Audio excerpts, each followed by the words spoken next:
Our next session features two authors. One of them is a household name in India and in many parts of the world, and the other is a well-known voice among BBC podcast listeners. We know which one of them is the tiger of the Sunderbans, and shall we look forward to... You can't hear me? Can you not hear me? Okay, all right. Okay, maybe I'll change where I'm standing. Is this better? Okay, and I'll go up on the stage, which I was trying to avoid doing. All right, so one of them is the tiger of the Sunderbans, and I can see him making his way here. Shall we look forward to a gladiatorial session, Paul Waters? Is Paul here? Yes. Welcome on the stage.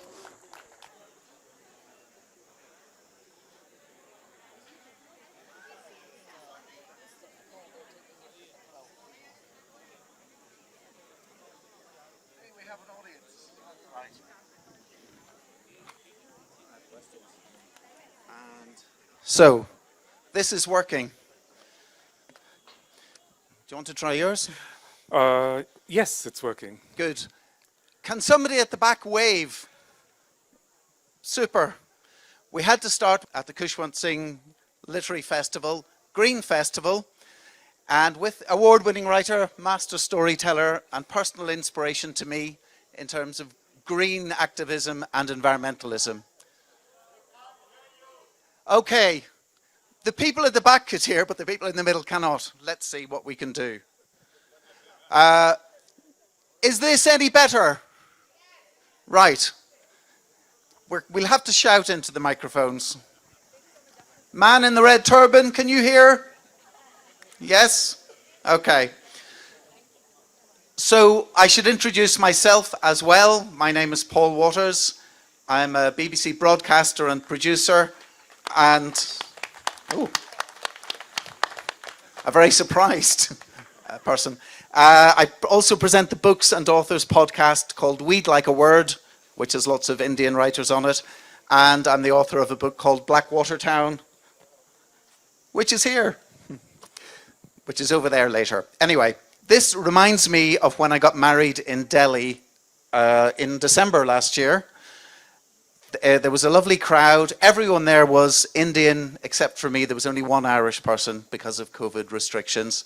And I hope this will be a similarly joyful occasion. Although I should confess that I've already been cheating a little bit. Not all the questions are made up by me. Some of them have come from you in the audience over the last few days. But I want to start, Amitav, by asking you about your emotional relationship to nature, because you write about it and the environment. And I wonder, does it fill you with awe, terror, or kind of comfort and joy if you feel the soil between your toes, or, you know, hold a tree? Interesting question. Well, again, it's a pleasure and privilege for me to be here. It's in Kasauli, where I started writing my second book, which is now read by many, many young students. So it's really wonderful to be here.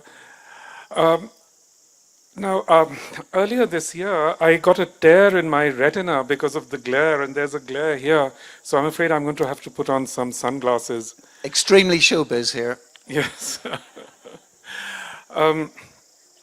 Well, your question. Look, I think people come to this question of relating to the environment in various different ways. For me, I think my schooling had a lot to do with it. I went to boarding school in Dehradun, back when Dehradun was a really small town, and there were wonderful rivers flowing around there. And every year, twice a year, we would go into the mountains, and I think that had a very big effect on me. Though I wouldn't call myself a mountain person, I'm really much more a mud person, like Bengalis are, because we are sort of tied to the Sunderbans, which are just completely mud.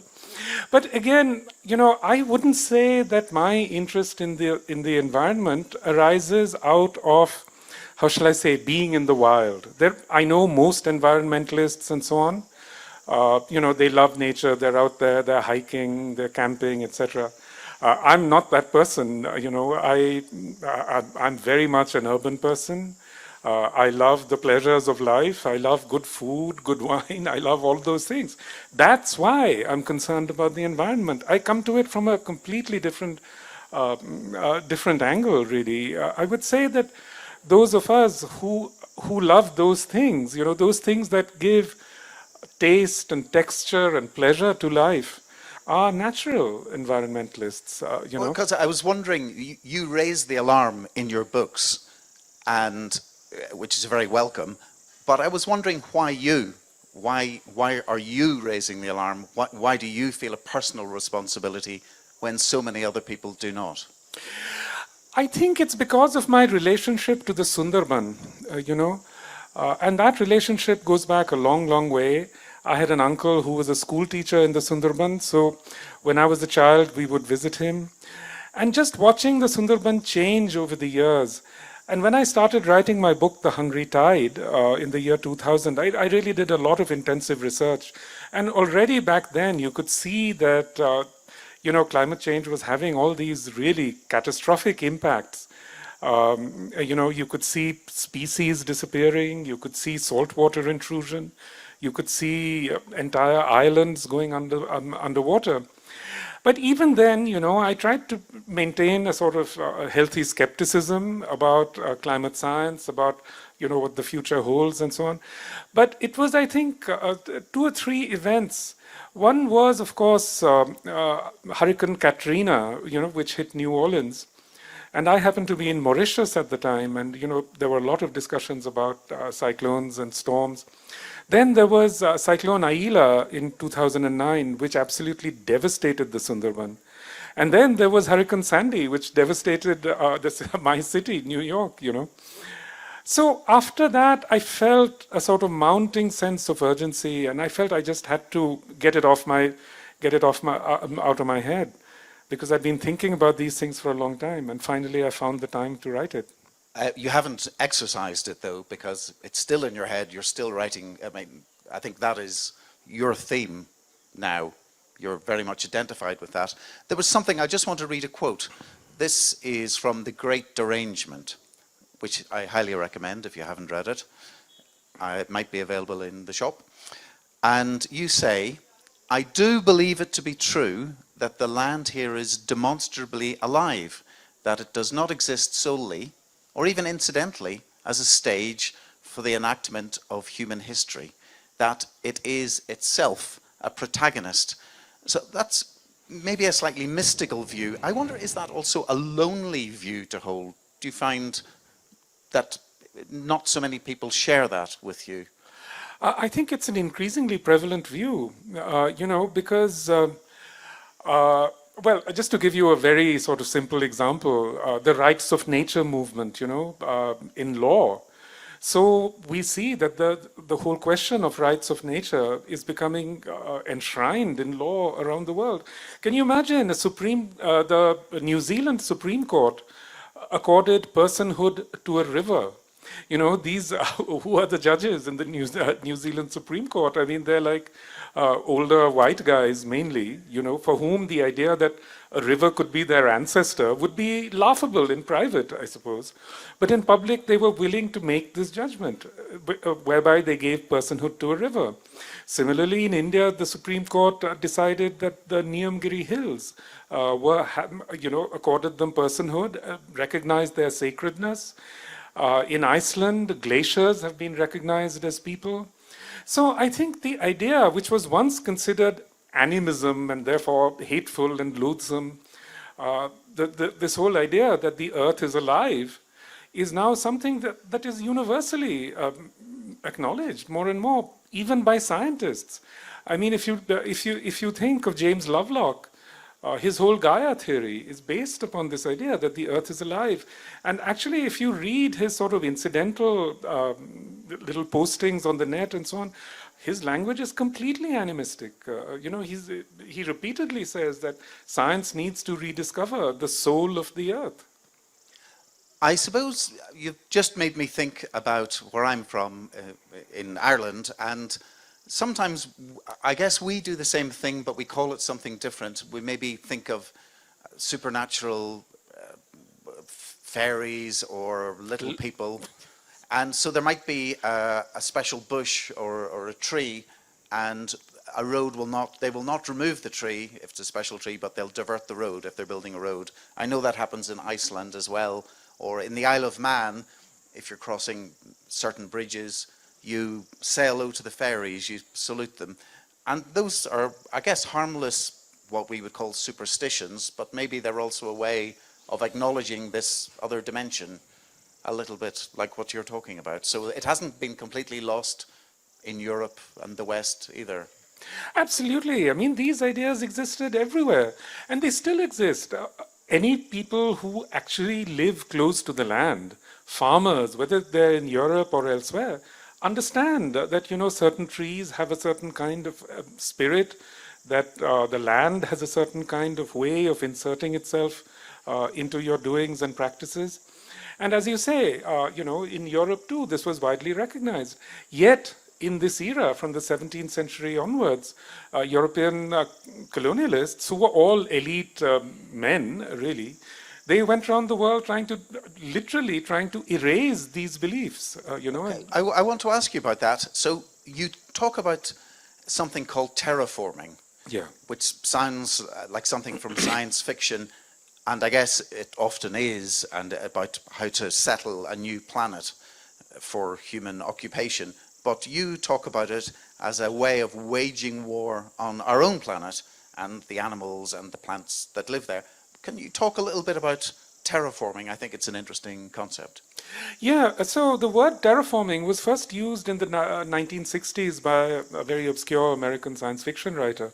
But in fact, the whole idea is completely borrowed from the colonial experience. H.G. Wells, you know, his War of the Worlds is founded upon this idea that an alien species will come to Earth and adapt it for their use. But H.G. Wells took his idea from Tasmania and the extermination of the indigenous peoples of Tasmania. So, you know, it's in fact, from the 17th century onwards, as Europeans began to spread around the world, they began remaking the earth in the image of their own native lands. So, for example, you know, in North America, they drained the swamps, they deforested the land, and most of all, they introduced alien fauna. Cows, most of all, which completely devastated the indigenous populations. So this way of remaking the land was, in fact, completely political. It was intended to destroy native peoples. It was a way of making war, in fact. I think that's an important point. So we often think that we're careless with nature or we neglect nature, but this is more like a conscious act of waging war on nature. Yeah, it was the weaponization of nature. And, you know, that continued into the 1960s and 70s, very close to here, when they remade, with American aid from the World Bank and so on, they completely remade the Punjabi Pakistan. You know, they remade that entire landscape with dams, with canals, and that's one of the reasons why you have this devastating flood there now. You can't take away, you know, the colonial interventions and neo-colonial interventions in the landscape from the environmental disasters that are unfolding all around us. I want to bring in a question from somebody in the audience. Let me just see. Yeah, so Manishankar Iyer was saying that as some of the doomsday scenarios have not yet come completely true, should we soften the message of doom so that we reach the unconverted? And I have an extra question for that. So I stood for the Green Party in England for the district council, did quite well, got, you know, twice as many votes as the Liberal Democrats, 3 times as many as the Labour Party, but sadly half as many as the Conservative Party, so did not win. But I wonder, I mean, are we going about things wrong in trying to communicate these things? They're urgent messages, important messages, but somehow maybe we're not going about it the right way to get through to people. Look, I know that among my climate scientists friends and my activists friends, they often think this is about communication, and about messaging and so on. In the first place, I don't think you can have a single message about climate change or about the planetary crisis in general. This is the most serious crisis that we as a species have ever faced. We have never before faced a collective challenge as a species before. But now we are doing that. As a species, as Homo sapiens, we are facing this existential crisis. How can you expect there to be just one message? There can't be. There's going to be 1,000 messages. There should be 1,000,000 messages. Everybody should approach it in their own way. I'm not going to sit there and say writers must write about this only in this way and in no other way. And I think actually my scientist friends are making a mistake there. Secondly, it is not a communications problem. The really terrifying thing is that everybody knows. Everybody knows what's happening.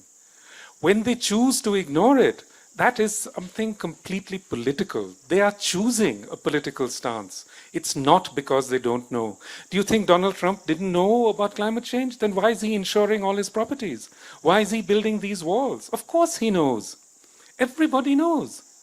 There's nobody today in the planet who doesn't know. I mean, I've traveled in the remote wildernesses of Indonesia asking people. They know. Fishermen know. Farmers know. Everybody knows. Well, maybe that's back to front. And of course they know. But the people with power don't seem to get it. Or else maybe they feel they've built a big enough ark for themselves and they're not too worried about everyone else being swept away. Look, it's not that they're not responding to climate change. It's just that they're not responding in the ways that we might think of as ethical.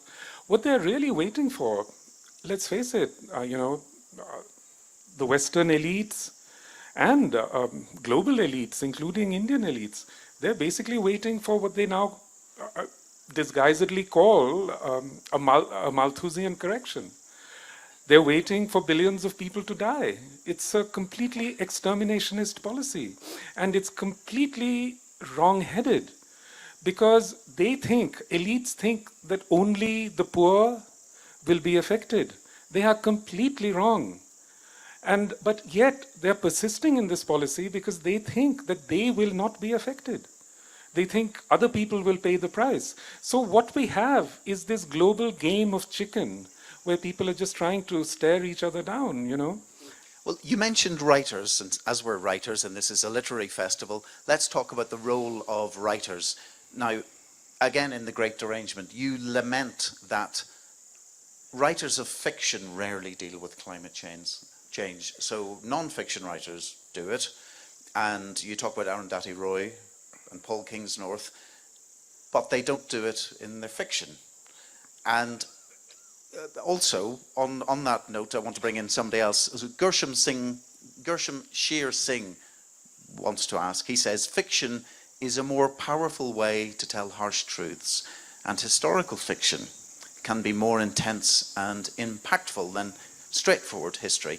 And fiction is more user-friendly, he says. So I suppose, are fiction writers falling down on the job by not writing more about our climate emergency? And if so, why do you think that is? It's not that fiction writers aren't writing about what's happening. They are. Many fiction writers. I mean, I can tell you, I get like 2 manuscripts sent to me every day, by email. And they always say, oh, your books inspired me, so here is my book. Now you have to read it. And of course, I can't. I mean, how can anyone keep up? But those writers are responding. What is not responding is the wider ecosystem of, say, literature and culture. It's the gatekeepers who are not responding. So when someone writes a book that deals with this reality, they're automatically marginalized as science fiction writers or fantasy writers or something like that. Unfortunately, the sad truth is that culture as well as literature, etc., these are very conservative establishments. We like to think of them as being avant-garde and so on, but in fact, they are extremely conservative. They have very settled ideas. They're not able to respond to actually the planetary crisis. Well, they do want to make money. So let's take a poll. And I'm going to ask everyone here to put up your hand if honestly you would buy, hopefully also read, but buy from a shop, a book, a fiction, a novel that had climate change as an important part of it. And put up your hands if anyone would be genuinely interested in that. Well, obviously this is not a scientific survey, but that's a lot of people. So any publishers here, please take note. Now, one of the things about literature, it tends to be individuals striving for their personal dream or ambitions, and a hero's quest. John Updike says an individual moral adventure, rather than the collective or the planet. So I wonder, do we need to rethink the idea of what a novel is or should be, and deprioritize the individual when we're telling stories? Well, John Updike, when he said that, he thought he was saying something descriptive, but in fact, what he was saying was predictive. Because, look, novels haven't always been about the individual's plight. I mean, even if you think of a fairly recent novel like John Steinbeck's Grapes of Wrath, it's very much about a collective predicament, of people who are actually displaced by a climate event. Similarly, I would say that Indian writers really most of the 20th century were deeply engaged with environmental issues. If I think of my dear friend and mentor, really, the late Mahashweta Devi, so many of her books were really about Adivasis, about living in the forests. This is true of many Kannada writers. It's true of the great Gopinath Mohanty, the Oriya writer. So I would say until the 70s and 80s, Indian writers were really profoundly engaged with these issues. I think the change really comes about at the same time as greenhouse gases begin to accelerate, around about the 1990s. Today, if you look at young Indian writers, almost all of them are urban people who have no connection with the landscape, who write about exactly the same themes that Westerners write about. So, unfortunately, I think there's been this great homogenization that has turned our minds away from these things, from a connection with the world around us. It's one of the great tragedies. Well, I know you don't read all the books that get the 2 a day, but I wonder, do we have a failure of imagination? And maybe we're not working hard enough to imagine a different kind of a world, a different way of living.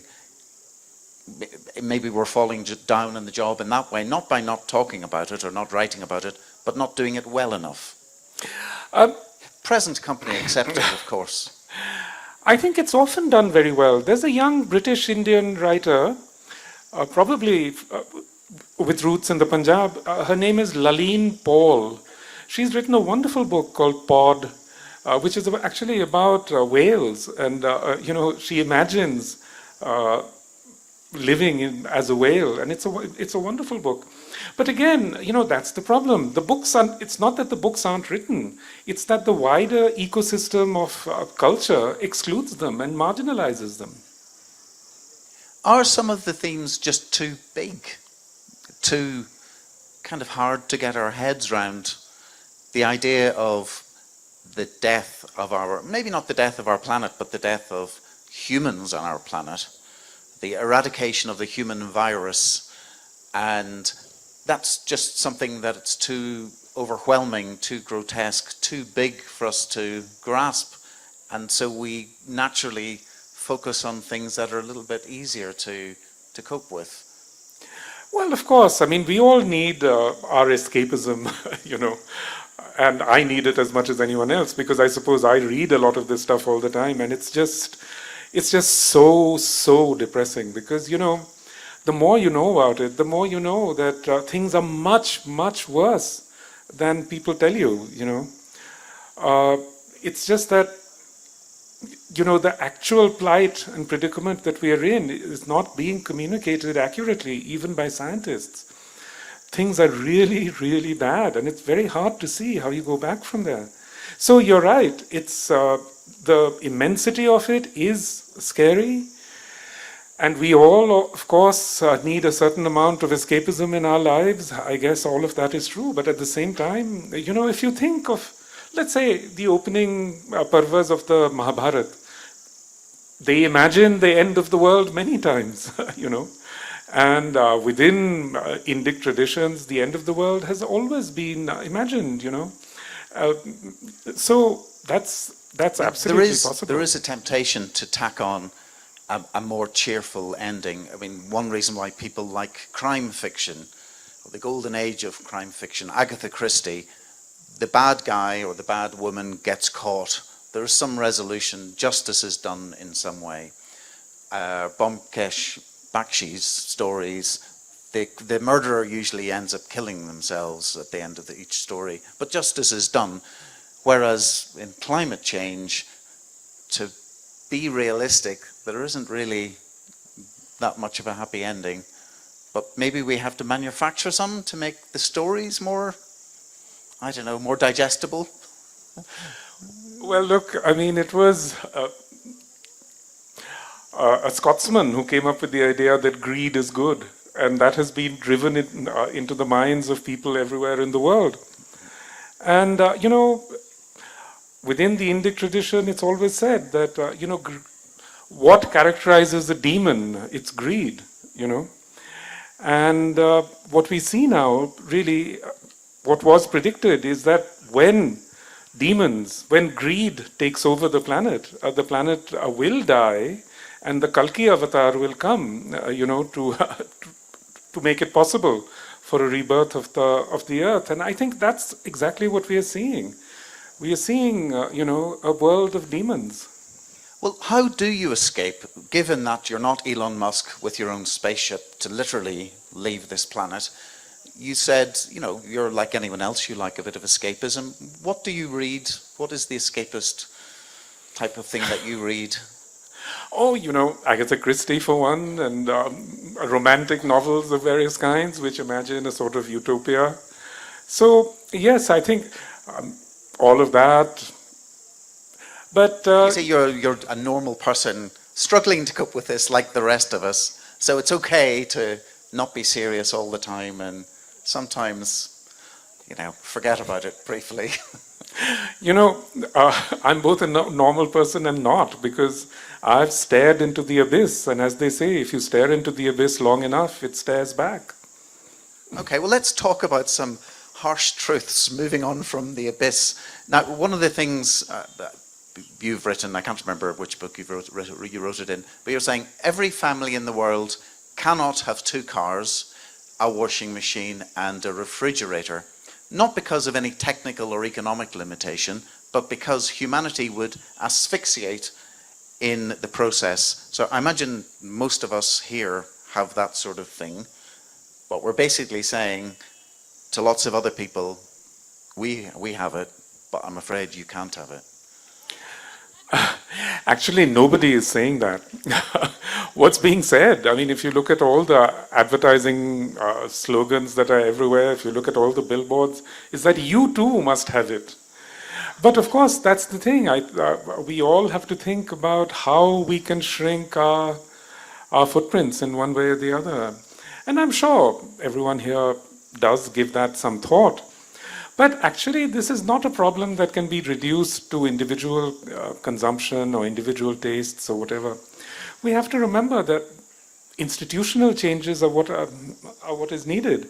I mean, if it is the case that something between 20 and 40% of greenhouse gas emissions are defense-related, how can any of us change that individually? We have to see, I think the first most important thing in the move that the world can make in that direction is demilitarization. And I don't see that happening. If anything, we are seeing remilitarization and accelerated militarization. Yes, that's one of the consequences of the Russian invasion, the latest Russian invasion of Ukraine. But you also talked about personal responsibility. So I'm sure many of you are familiar with the phrase, be the change you want to see, and that's a good way to live. However, you think that is actually a distraction and a way of diverting oneself or diverting other people from effective collective action, which is the only thing that'll make any difference. So I was interested in that, the idea that a positive sounding motto for life could actually be having the reverse effect. Yeah, I think it's a very depoliticizing idea, this idea of be the change you want to be, that it's all up to you. And actually, these ideas were heavily promoted by big energy corporations, especially BP, poured $1 billion into promoting this idea that it's your responsibility, that it's all up to you, it's all up to your individual choices. And they did it for a reason, because they didn't want regulation, And that's something that goes back a very long way in the history of the West. We are not suggesting, therefore, don't care. Do what you like, but maybe keep doing the good things that you're doing. But what we need is some sort of organization. I'll come back to that when we'll get to solutions shortly. Solutions ? Maybe is a more accurate way of describing it. But one of the other, so I like this idea of harsh truths and things that maybe we don't like to hear. And one of the things you said was that imperialism, as well as causing untold problems, maybe we have imperialism to thank for delaying global warming, because it delayed the industrialization of Asia, India included. That's all changing. Emissions are accelerating, global warming is accelerating, so maybe we have to thank all those old imperialists who held back progress in Asia. I think, what I said there is often very easily misinterpreted, because what I was actually trying to say is that if Asia had been able to industrialize earlier, let's say in the 1880s, 1890s, because we know there were any number of Indian entrepreneurs who wanted to adopt the fossil fuel technology. The Wadias, for example, in Bombay, Dwarkanath Tagore in Calcutta, who actually started a coal mine and who started various steamer services and so on. So they were all very keen, actually, to adopt fossil fuels, but they were literally prevented from doing so by various legal and financial mechanisms. So suppose, after all, it's not that the Industrial Revolution could not happen elsewhere.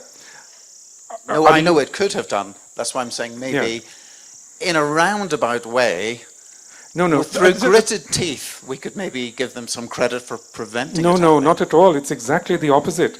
If it had happened earlier in India, suppose India and China in the 1880s, 1890s, the effects of fossil fuel emissions, of greenhouse gas emissions, would have become apparent much earlier. We would have been able to change our ways much earlier, at a time, let's say in the 1910s and 1920s, when humanity was much less dependent on fossil fuels, because the technology existed. The earliest cars were in fact electric cars. The earliest transportation systems were electric. These were pushed out because everybody thought, this is great, we can just keep using petrol, or we can just keep using coal and gas. But if it had become clear earlier, the whole world would have been able to adapt. Now it's become almost impossible to change direction. So, in a sense, the inequalities imposed by imperialism are actually completely responsible for creating this crisis in its present form. Well, I had a go, didn't win that one. But what about, should we be thanking China for its one-child policy, for inhibiting population growth, again, delaying global warming, and in fact, should we all be taking on a similar policy now? I know China no longer has it, but should we be following their good example for our future as a species? There can be no doubt in my mind, certainly, that the greatest contribution that that any country has ever made towards cutting greenhouse gases is China's one-child policy, because the one-child policy disproportionately applied to middle-class people and to urban people.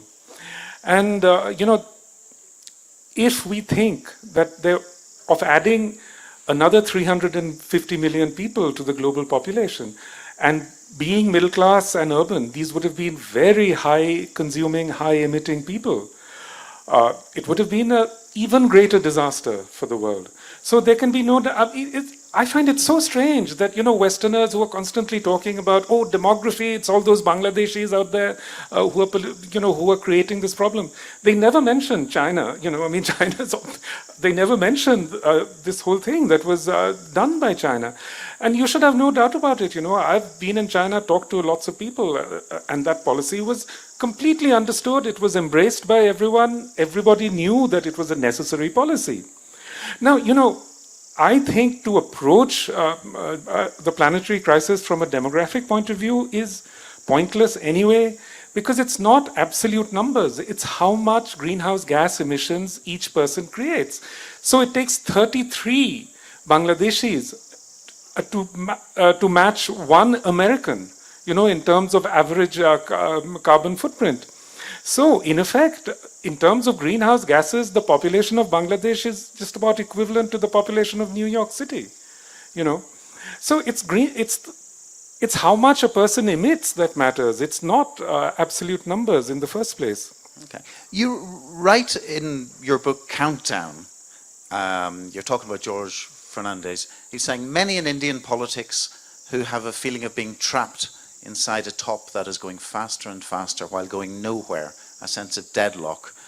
And after visiting the Wagah-Atari border, where I've also been, you talk about it was though we were in one of those cartoon film situations where a train filled with Looney Tunes characters is heading towards a precipice, a chasm that is clearly visible to the audience and concealed only from the protagonists, although in your scenario actually they can also see it.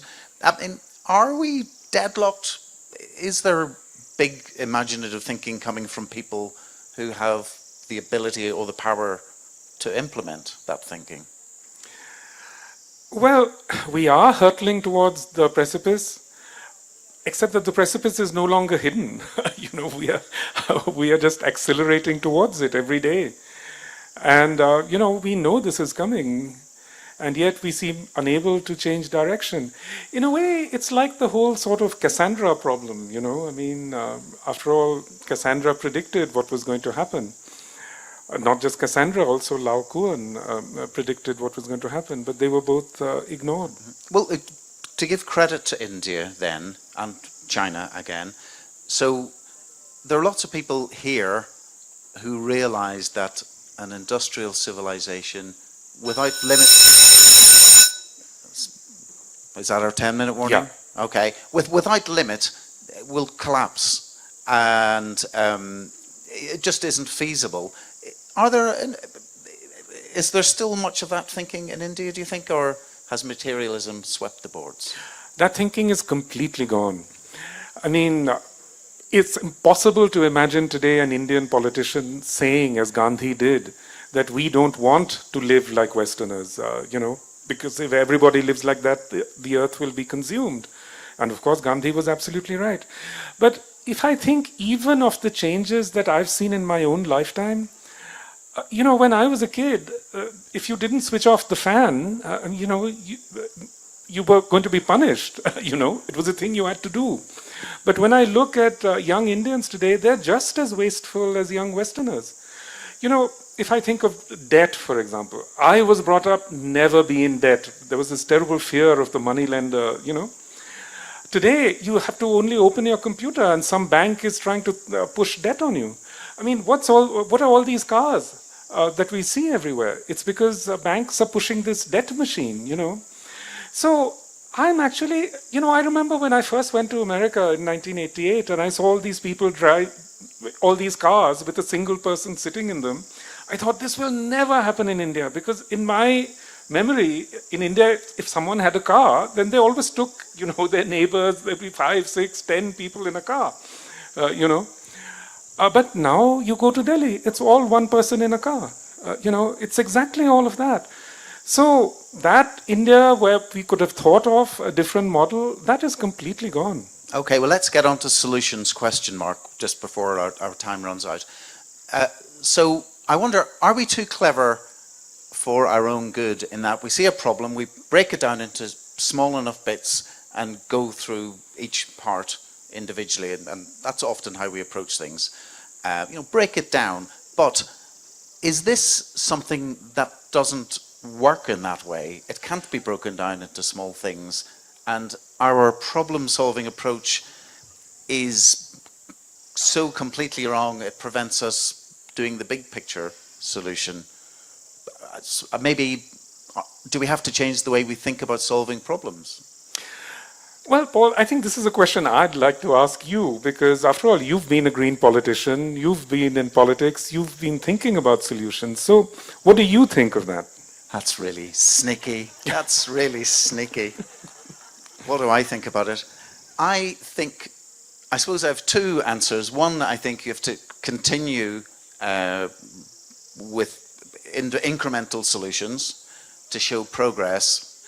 But I do think that I found in my experience people can focus on a small issue, disproportionately focus on it, and do nothing about other things because they don't have the energy. And you can see small gains like SPQR, small profits, quick returns, and the less glamorous long haul, long march, long push is less satisfying in a way. You have to sustain it from within.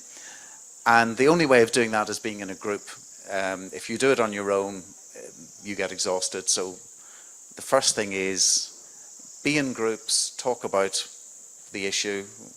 Where I live, we have climate cafes where people come and talk about the issues and their anxiety. And they also learn about how to compost effectively. But so we have to keep the big picture. And I'm thinking, when I go back, I will be doing more of this and passing your books on to people to indoctrinate them into the big picture. That's very kind of you. Maybe an optimistic thing or a possible solution. You talk about people in the margins. So there's, in your book Countdown, there's, I'm probably pronouncing this wrongly, the Kasauli, a tribe. So they were forbidden, they were near India's nuclear tests, the site. They were forbidden from eating, from killing animals or felling trees, and they thought of themselves as the world's first conservationists. And you've talked about Native Americans and their attachment to the land and their approach. Should we be centering the people in the margins rather than the people in the center? Are they ahead of us in this? Well, do you answer that? Yes, I mean, to put it very briefly, yes, I think we should be centering Adivasis, Native Americans, and indigenous peoples, because they have many right solutions. Okay. Is there anyone who came here on the train who has a question? We'll give, okay, somebody there with a hand up. Do you want me to come down with this mic? Oh, there's one coming your way. So first of all, congratulations on coming here on the train.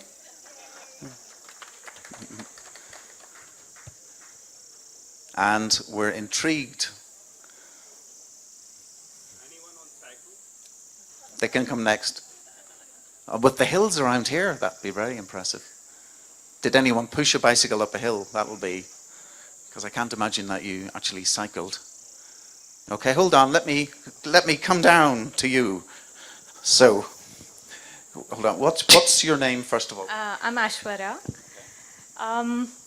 So yesterday in your keynote lecture, you were talking about the problematic concept of the centrality of the logos and how language has become a marker of human exceptionalism. And I want to ask you about your very, very interesting work, Jungle Nama, where you are critiquing the centrality of the logos by including not just the word, but image, there's rhythmicality, there's Ali Sethi's music in it. So what the reader then experiences is the story world of Jungle Nama through multiple sense perceptions. So my question is that in order to engage with the environmental story worlds and to inculcate an eco-critical consciousness, are you suggesting multimodal sense perceptions? That's a very good question. And yes, I absolutely think that we need new forms. That, you know, the old form of the novel is not adequate anymore. And certainly for me, doing this collaborative work with a great artist like Salman Toor and a great musician like Ali Sethi, it was really exciting. And it was really exciting to see how this story of the Sunderbans through Ali became, was interpreted through a Punjabi idiom, you know. Okay, any cyclists here with a question? Okay. First of all, I'd like to congratulate Amitav Ghosh. You have attracted the largest audience that we've ever had at this Lit Fest. I was just looking there. I think that's also Paul. Yeah, okay, Paul also. No, I'd just like to ask you one question, which was just mentioned in brief. What is your view on dams?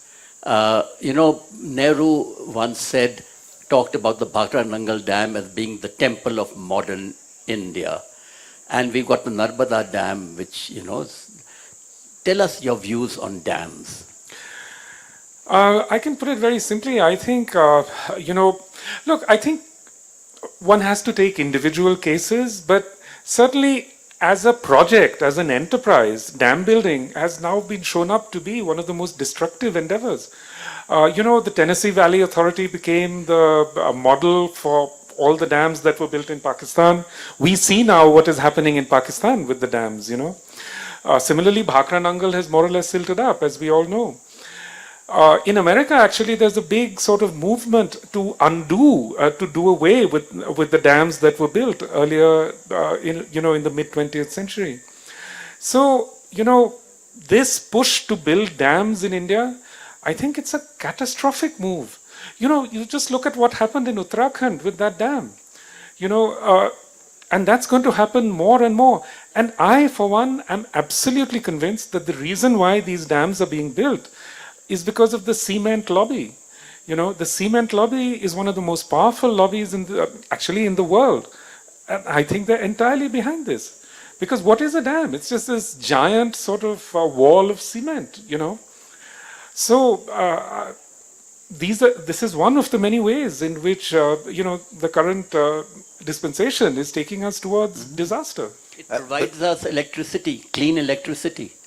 Well, why not get that electricity from solar panels or from wind turbines? So a question that's come to me from the audience from Anisha Minocha, and I have to get this one in because she's my wife, and I'm persisting with it about solutions. You talk about organization that maybe churches and religious organizations could be the way forward because they have a belief in the sacred and they have the organization to get things done. But going back to Anisha's question, what, as far as there are any solutions, would you point to? I'm not your solutions guy, actually. You know, I think that those questions should be asked about from, you know, technologists, engineers, and they all seem to have endless numbers of solutions. So well, do we need really a higher power? Do we need a Bon Bibi of each of us to have one? Is that the way for us to change what we do? I think, it's pretty much, you know, I think that's just about all that we can hope for at this point, you know. I think we are over time. Yes. Okay, one last question.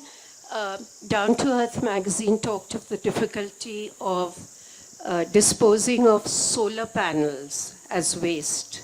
Just need your opinion on that. Yeah, I mean, it's not like alternative technologies are free. Solar panels need a lot of rare materials. The market is monopolized by China because a lot of those materials are only available in China. Similarly, wind towers require huge amounts of cement, which is the second most destructive set of things on the planet. So those technologies are by no means impact-free, but they're better than fossil fuels, I think. John Oliver did an episode recently on carbon footprint, and he mentioned that there are very big companies in the US which actually their advertisements say that they are contributing to reducing the carbon footprint. And what they actually do is, for example, if I have 4 trees in my house and they would pay me some amount to not cut those trees for a year. So they're not actually planting trees or any mini forests or something like this. Is there a way out of this? Because we usually greenwashing. Yeah, because we usually think that there's a company which we are buying from, and it is probably contributing to reducing the carbon footprint, but it is actually not contributing to anything at all. Absolutely, this is just greenwashing. I mean, and corporations and governments have become very expert at greenwashing everywhere on Earth. I mean, on the one hand, they'll talk this endless rhetoric of greenery, and on the other hand, they'll open up forests to mining, as we see increasingly in India. One thing I would say to young people is that whenever anyone tells you there's a solution or that they're creating some green thing, just be very, very suspicious. Be very suspicious, be very critical. It's like going into those hotels where they stick up a thing in the bathroom saying, if you care about the environment, don't put your towels in the wash. I mean, I'm not going to put my towel in the wash anyway. But I know... Be suspicious. I know the reason they're putting up this sign is it has nothing to do with ecological thinking. Okay, one more short question and short answer. Yeah, I'm so sorry, but basically the China thing, you were the one-child policy it worked out and it was good, and it just makes me wonder authoritative totalitarian measures, is that the answer then? Because there are reports about thousands of women who had to go through forced abortions in China, and Rajiv Gandhi's forced sterilization and all that, and it just feels is that the whoever the old ones? It's fair question though. Fair question. Look, I think we can see now that demographic trends across the planet are declining. So populations are declining everywhere. I don't think you necessarily need... it's very hard to say. Look, I think of the countries that are responding best to these challenges, one is authoritarian, Singapore. Another is democratic, like Holland or Denmark. So there are many paths. Right, last question from me. The one thing as writers that we have ignored, the elephant in the room. So there's a book I know you like by Annie Proulx called Bark Skins, and she talks about the ravaging of the virgin forest in what's now Canada, and you talk about terraforming. Books, a lot of trees are turned into paper to make books. Do we need fewer books? And I'm hoping you're going to say no. Well, I read mainly on my e-readers now, so... Okay, well that's the answer. Thank you very much. Thank you very much, Amitav Ghosh. Thank you for the questions. Thank you, everyone. Thank you for your great questions, Paul. Thank you.